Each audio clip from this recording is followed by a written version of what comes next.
It's my great pleasure to introduce our main speaker this morning, the keynote speaker, Trevor Phillips, Mr. Trevor Phillips. Trevor Phillips is a writer and television producer. He is co-founder of Weber and Phillips Limited, a data analytic provider. From 25th of March to 2015, for a term of 3 years, Trevor will serve as president of the Partnership Council of the John Lewis Partnership, the first external appointment since 1928. He is also currently deputy chair of the steering committee for the National Equality Standard and chair of the Green Park Diversity Analytics. Now, he is the former chair of the Equality and Human Rights Commission and the Commission for Racial Equality.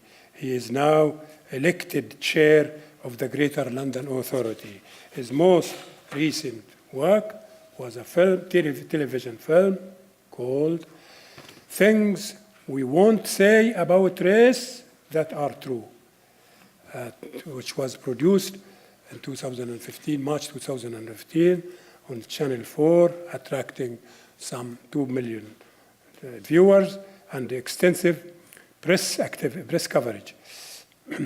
Trevor is currently writing a prequel to his successful book, Wind Rush, which will appear soon. I have very great pleasure to invite him to give us his keynote speech for this morning. Please.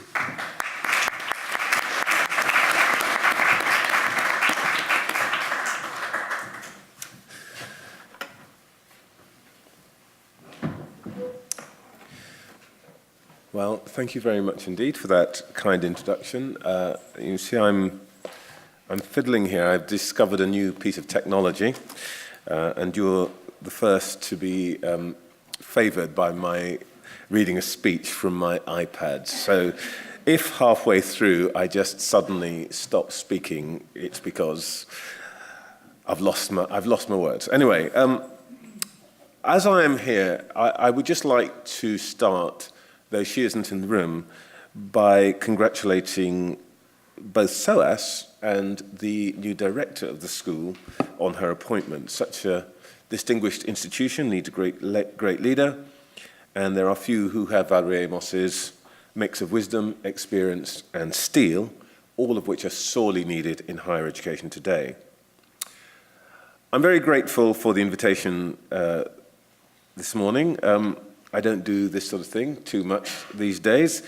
Much as I enjoyed being chair of the Equality and Human Rights Commission, there are many things in public life I was glad to leave behind. For example, constantly being confused with Trevor McDonald or David Lammy or Howard from the Halifax.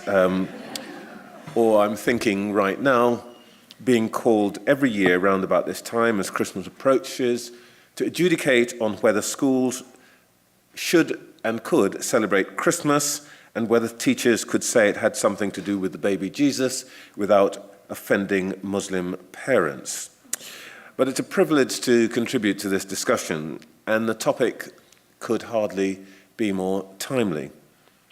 I'm delighted that in spite of recent events, by the way, it is still possible to talk about a difficult topic like this one on a British campus without the meeting being disrupted or subject to a ban because someone has decided to be offended even before they've heard what anyone else has to say.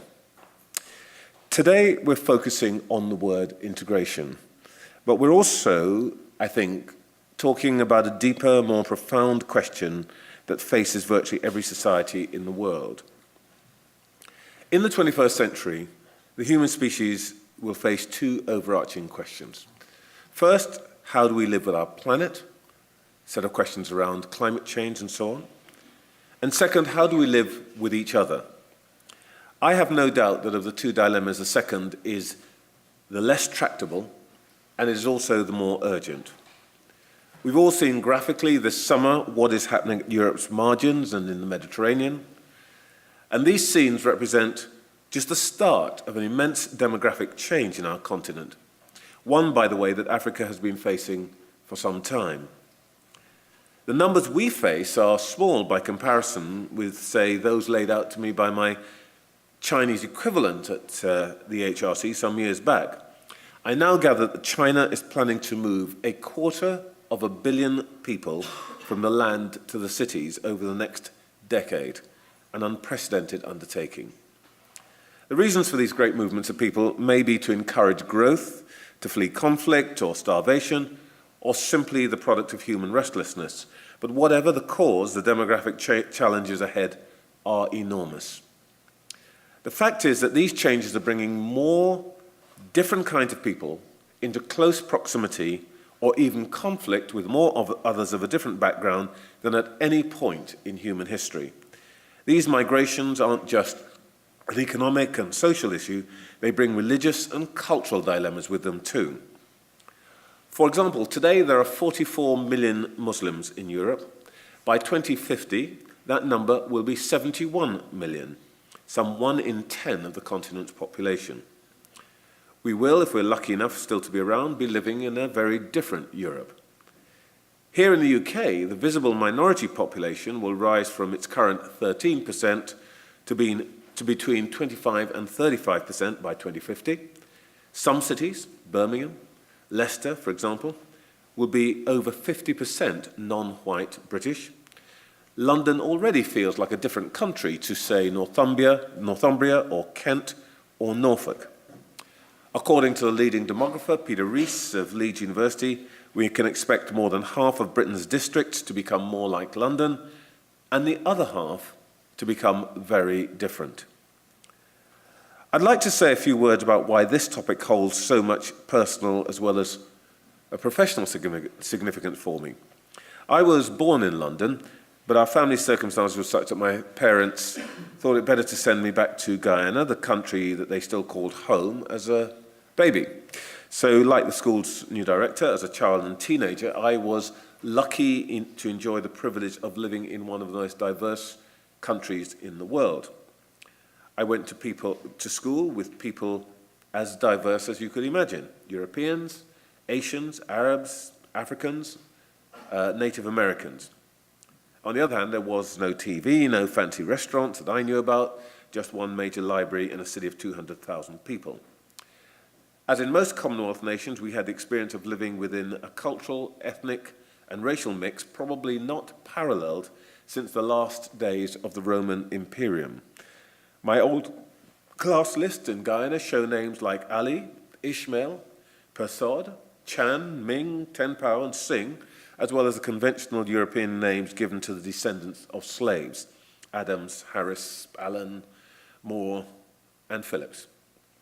But as in so much of the Commonwealth, behind the racial and religious rainbow, there lay a bitter and often violent history of ethnic feuding, which still disfigures that small country.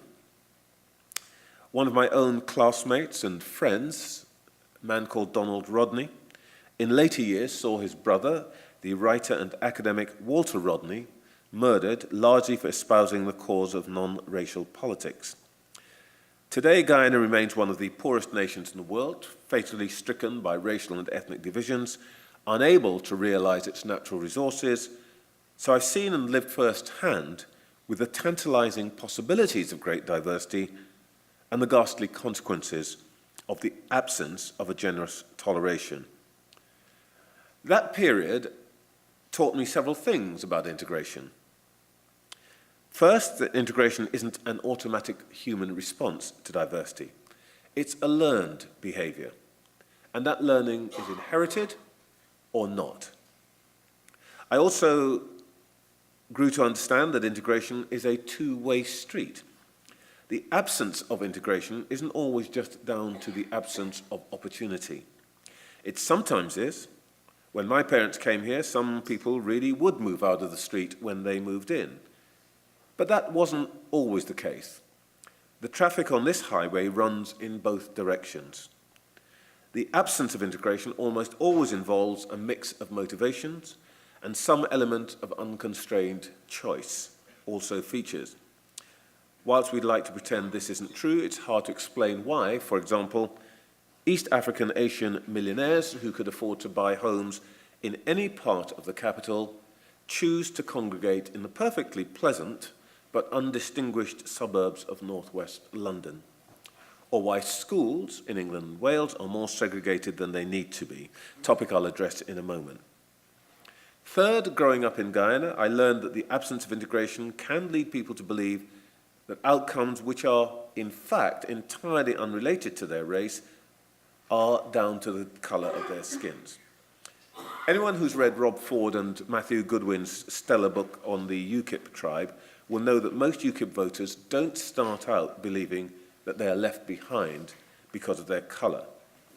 They know that they're losing out because of globalisation, because of their lack of education, because of their age. But as they coalesced into a single grouping, the identity that came most naturally was a visible characteristic that most of them shared, being white. Over time, for many UKIPers, this factor has actually eclipsed the original cause of their disquiet. The emergence of this white tribe isn't a British peculiarity. We only have to look across the Channel, where almost 1 in 3 French people support a party, the Front National, which is arguably anti-immigrant and is certainly, by its own declaration, anti-Islamic.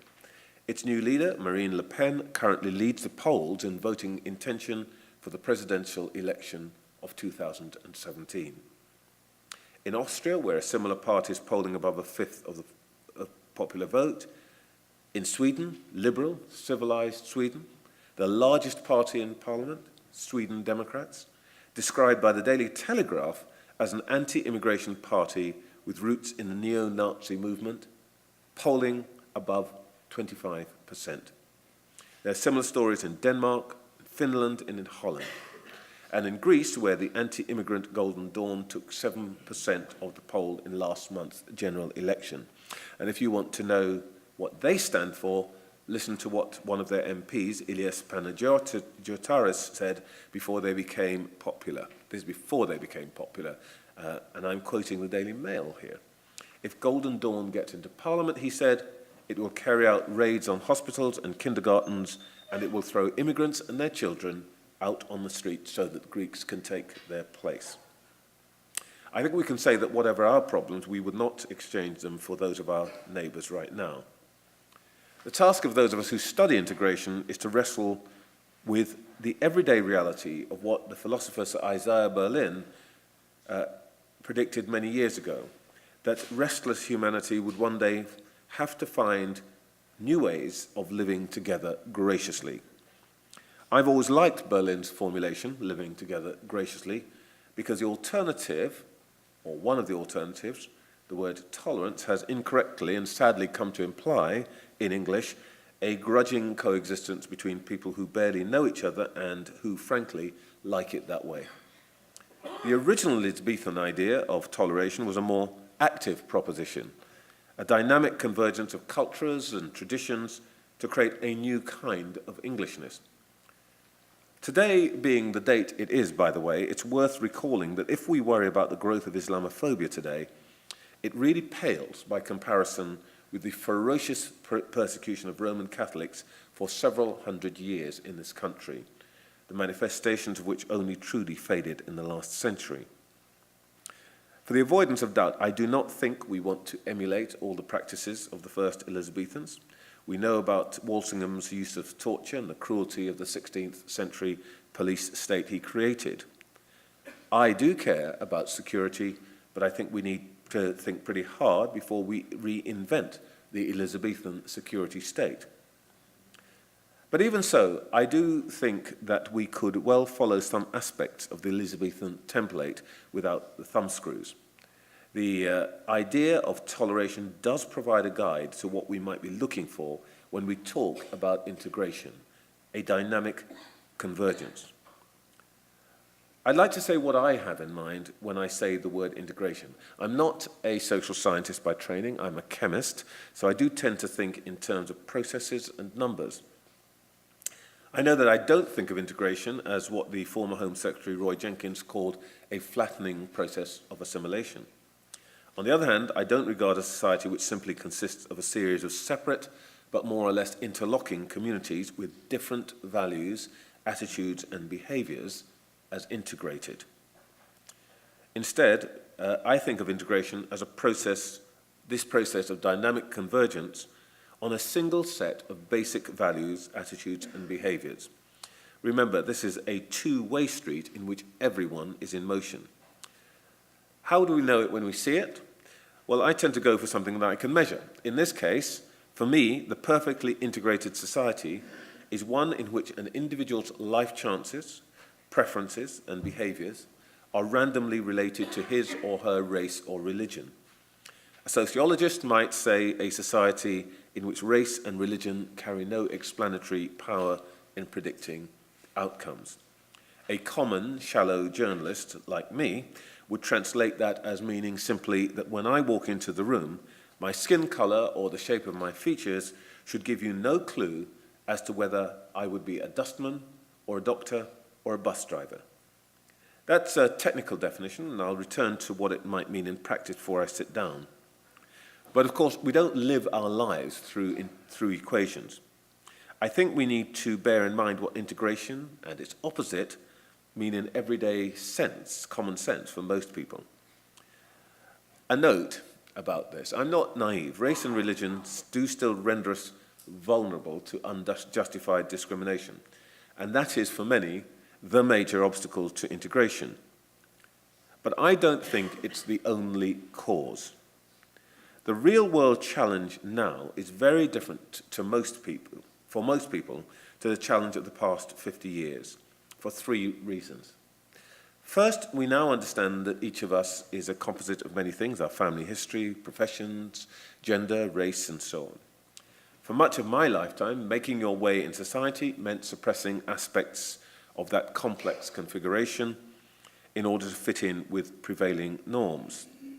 But as our societies become more affluent, more secure, most of us want to live lives that are more in tune with all aspects of our identities. We want everyone to know who and what we are. We want to bring our whole selves to work, and that includes our faith. In essence, well-off societies are enjoying more freedoms, accommodating more public differentiations of identity. It's all out there, both to celebrate and to irritate. Second, individual attitudes are so much more tolerant and so much less prejudiced. We are simply less likely to face overt and deliberate acts of individual bigotry. 20 years ago, more than a quarter of us would express unease about a black or Asian boss or neighbour, usually by saying that we ourselves had no worries, but we thought there might be problems for our fellow workers or other neighbours or relatives who were not so open-minded. Today, you struggle to find 1 in 10 people admitting to these attitudes. And amongst people under 30, I suspect that the very questions we used in the 1980s would seem incomprehensible. Third, because of technical advances in data gathering and monitoring, we now know a great deal more about the systemic effect of belonging to an identity category, a religion, a race, gender, than we used to. And we know that some of the obstacles to integration aren't invented or purely the result of unequal treatment. They are the result of a gap between the way that some of our institutions work, often, and the way that some of our citizens want to live. And neither is necessarily at fault. We know that some differences and some disadvantages are inherent, and generally speaking, inextricably associated with our race and gender and so forth. They're not, as I say, simply symptoms of unequal treatment. For example, the Ipsos Mori study of GP patient opinion, a sample of over 100,000 individuals in England and Wales, shows that British Muslims, corrected for class and geography, are 40% less likely to rate their GPs as very good than the average person. Of course, GPs are pretty diverse, but this is clearly a cultural issue, which we don't yet understand. How do we address it? Well, we can take some clues from a study by my colleague, Professor Richard Webber, conducted some years ago for Tower Hamlets Primary Care Trust. Between 2002 and 2004, use of accident emergency in Tower Hamlets doubled. Local hospitals struggled to meet the government's 4-hour waiting target. Analysis of 200,000 attendance records showed that the overusers were disproportionately Bangladeshi. The first assumption was that this was a kind of immigrant problem, older people who didn't really understand the system.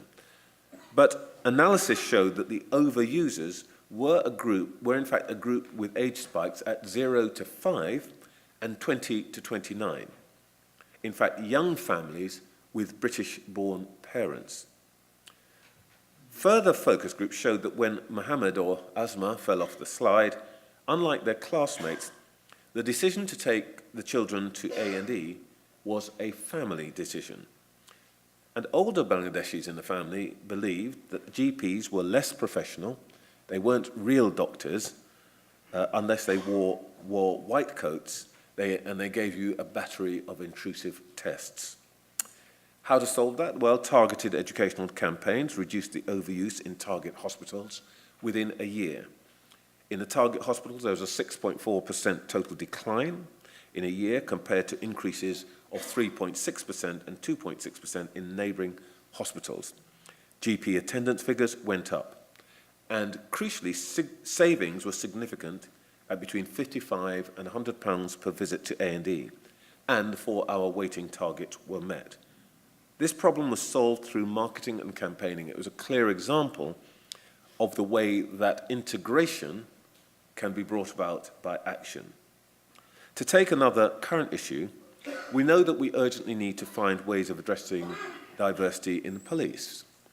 As usual, politicians and activists have reached for the law. The evidence is that we can achieve change faster and with less confrontational methods. Avon and Somerset Police, worried about the poor scores of minority candidates in one of their online recruitment tests, asked the Behavioural Insight Unit, the so-called Nudge Unit at number 10, to help them understand what was going on. Well, the researchers came up with a pretty simple plan. They adjusted the tone of a reminder email that went to all candidates, making it friendlier in tone. This may seem irrelevant, but actually, this no-cost intervention had the effect of increasing the pass rate among ethnic minorities by 50%. 50%. And more importantly, it eliminated the gap in pass rates between whites and non-whites. Perfect integration. I could give you a range of other examples, but time doesn't allow.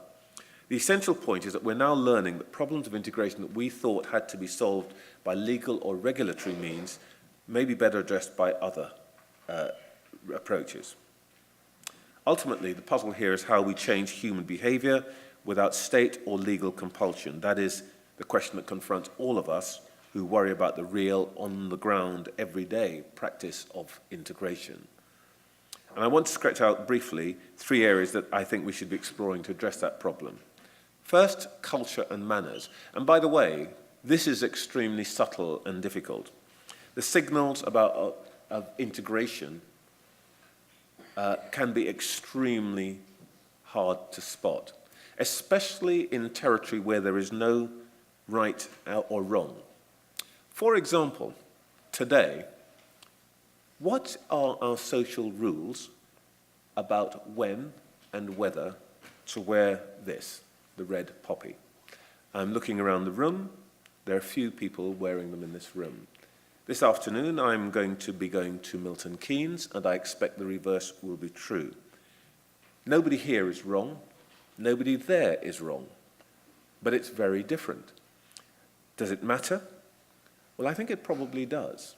And we need to understand why and how. And let me be absolutely clear. I'm not saying that I think everybody in this room is doing something wrong by not wearing a poppy. That's not my point at all. My point is, it's different here.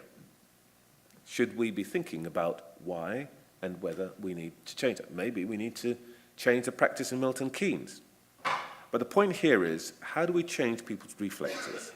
How do we influence the way we behave, speak, and relate to each other? Well, historically in this country, we've tended to rely on a class-based set of rules. In the past, they didn't need to be written down or even properly articulated. We just tried very hard to copy the middle classes. For example, for newcomers to participate fully in a society, they do have to know what the rules of the society actually are. Unfortunately, in Britain, we tend to turn those rules into a kind of cryptic crossword puzzle. A couple of years ago, I was invited to what was described as a small, informal supper at a stately home. Very nice. Small actually meant 24 people, not quite my family's definition, and informal meant an invitation on a stiff card with the words at the bottom, no dress code. Well, this is not a problem if you're a bloke. You wear a suit and no tie. For a woman, it's more complicated. Obviously, you don't wear a tiara, but pearls, no pearls. Summer frock, business suit. Trousers, skirt. Well, my wife made me ring up some people who had been to this place before, get some steer on the rules. Their guidance was uniformly vague and useless, of course. In the end, she wore an outfit in which she felt comfortable. Of course, being a woman of taste and discernment, she got that right. But the point of the story is it taught me a lesson about our country. When someone says no dress code, what it really means is that if you don't already know what the code is, are you sure you really belong here? In future, I think we may need to take a leaf out of the French book. They go too far on prescription, but at least you know what you're doing. So to give integration any chance at all, we're going to have to be more explicit about our rules of behavior, and that means deciding what those rules are. One place where this will be especially difficult is in relation to the question of what causes offence. There are many people who think we should be more active in policing what people say. There are some who think we should be more sensitive to others' feelings of hurt when we make fun of Jesus or the Prophet Muhammad. I disagree. We cannot and should not censor speech. One reason is that this path is always oppressive and usually ends up making the censor look foolish. If we did give in to that temptation, we would be no better than the old Soviet Union or the present China. Offence is a part of the reality of a diverse society. It need not make us unequal. So there are issues of culture and manners which can't be dealt with by statute, but which are vital to resolve in an integrated society. I want to turn finally to the hardest nut of all, apparently inherent cultural and ethnic preferences. Remember my mathematical definition of integration, a society in which life chances, outcomes and preferences are random with respect to race and religion. The evidence is emerging that though we may make progress towards reducing the predictability associated with race and religion, we may never get anywhere near that definition for real reasons. There are intrinsic differences between identity groups, and this is a sensitive issue which most public figures would prefer to avoid, but which I believe in time we have to solve. Let me give you a couple of examples of why I think we find it hard to discuss these differences, and I'll focus on a topic that matters to everyone, educational success or otherwise. It's clear that in this country, standards of achievement at 16, GCSE level, are rising. For a decade or more, we've monitored the numbers. We learned that girls generally do better than boys. We've learned that different ethnic groups perform differently, but they can improve. For example, African Caribbean boys who used to trail the pack are catching up. However, the data confront us with one extremely uncomfortable and really consistent finding, which, by the way, is echoed internationally. In most ethnic groups, there is a 20% gap between the performance of the poor and the average student, by which I mean socioeconomically poor. There is only one exception to this rule. Children of Chinese heritage, where the poor, not poor gap is just, in fact, it's slightly less on new results than 2%, and where actually it doesn't matter much because poor Chinese children, 90% of whom get 5 good GCSEs, beat the pants off every other demographic, irrespective of class. The hard question here is, what do they have that the rest of us don't? And if we can copy it, should we? Or should we just regard it as a kind of just inequality, which of course should lead to some form of reverse discrimination. Allied to this, let's look at the effect of school choice. Today, parents have greater choice over the schools which their children attend in England and Wales than they used to. That's a good thing. But work from Bristol University has shown that over the past decade, parents' preferences for schools with more children who are similar to their own in various ways means that most schools are more ethnically segregated than the communities they sit in. Let me emphasize, these people are not bigots.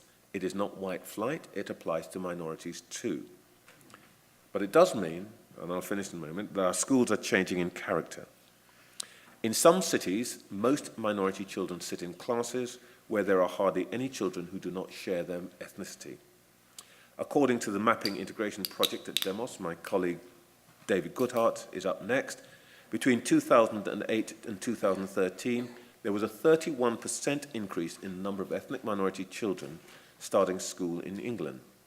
61% of those minority children began their educations in schools where ethnic minorities are the majority of the student body, and in London, that figure is 90%. Ultimately, we cannot and should not restrict choice. So, how do we encourage a shared future? I would say the single most important step right now is simply to begin to have the courage to acknowledge these differences. Something that we fail to do, for example, in London, where all of the evidence tells us that the extraordinary improvement in London schools is down to the performance of high-achieving ethnic minority groups, but government ministers and actually most academics simply refuse to acknowledge or even to investigate this. But frankly, if we were to try to work out whether the success of some group, what causes the success of some groups, Bangladeshi girls, for example, we might be able to find ways of dealing with the chronic failure of others, white or Pakistani boys being key demographics for failure. That is the virtue of integration. Okay, well, my time is up. I wish you success with your debates today, tomorrow. The word academic has come to mean, regrettably, abstract and irrelevant to everyday life. Actually, this conference is an example of exactly the opposite, rigorous analysis of an intensely relevant contemporary issue. I might point as an example to the brilliant work carried out by Professor Miles Houston at Oxford, which was reported on the Today programme this morning, on contact theory, as the sort of thing we need to have at our fingertips as policymakers to work out how to deal with the future that is coming down the road. This is why societies need universities like this one and the work that you do. And I look forward to seeing your outcomes. Thank you.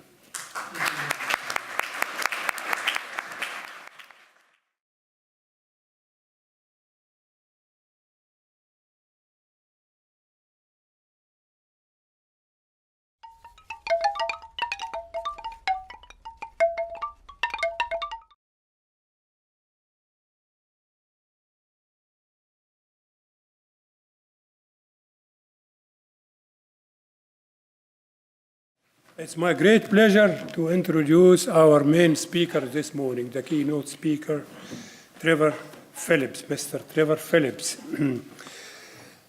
Trevor Phillips is a writer and television producer. He is co-founder of Weber and Phillips Limited, a data analytic provider. From 25th of March to 2015, for a term of 3 years, Trevor will serve as president of the Partnership Council of the John Lewis Partnership, the first external appointment since 1928. He is also currently deputy chair of the steering committee for the National Equality Standard and chair of the Green Park Diversity Analytics. Now, he is the former chair of the Equality and Human Rights Commission and the Commission for Racial Equality. He is now elected chair of the Greater London Authority.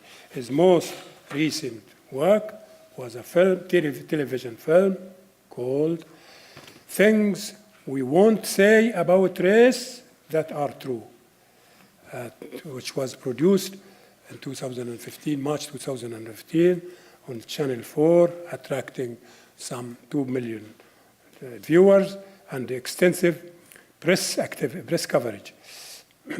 Trevor is currently writing a prequel to his successful book, Wind Rush, which will appear soon. I have very great pleasure to invite him to give us his keynote speech for this morning. Please.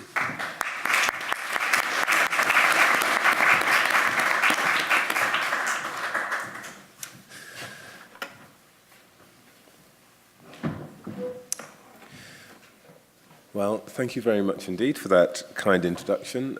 You see, I'm fiddling here. I've discovered a new piece of technology, and you're the first to be favored by my reading a speech from my iPad. So if halfway through I just suddenly stop speaking from the Halifax, or I'm thinking right now, being called every year around about this time as Christmas approaches, to adjudicate on whether schools should and could celebrate Christmas and whether teachers could say it had something to do with the baby Jesus without offending Muslim parents. But it's a privilege to contribute to this discussion, and the topic could hardly be more timely. I'm delighted that in spite of recent events, by the way, it is still possible to talk about a difficult topic like this one on a British campus without the meeting being disrupted or subject to a ban because someone has decided to be offended even before they've heard what anyone else has to say. Today, we're focusing on the word integration. It's because I've lost my words. Anyway, as I am here, I would just like to start, though she isn't in the room, by congratulating both SOAS and the new director of the school on her appointment. Such a distinguished institution needs a great leader, and there are few who have Valerie Amos's mix of wisdom, experience, and steel, all of which are sorely needed in higher education today. I'm very grateful for the invitation this morning. I don't do this sort of thing too much these days. Much as I enjoyed being chair of the Equality and Human Rights Commission, there are many things in public life I was glad to leave behind.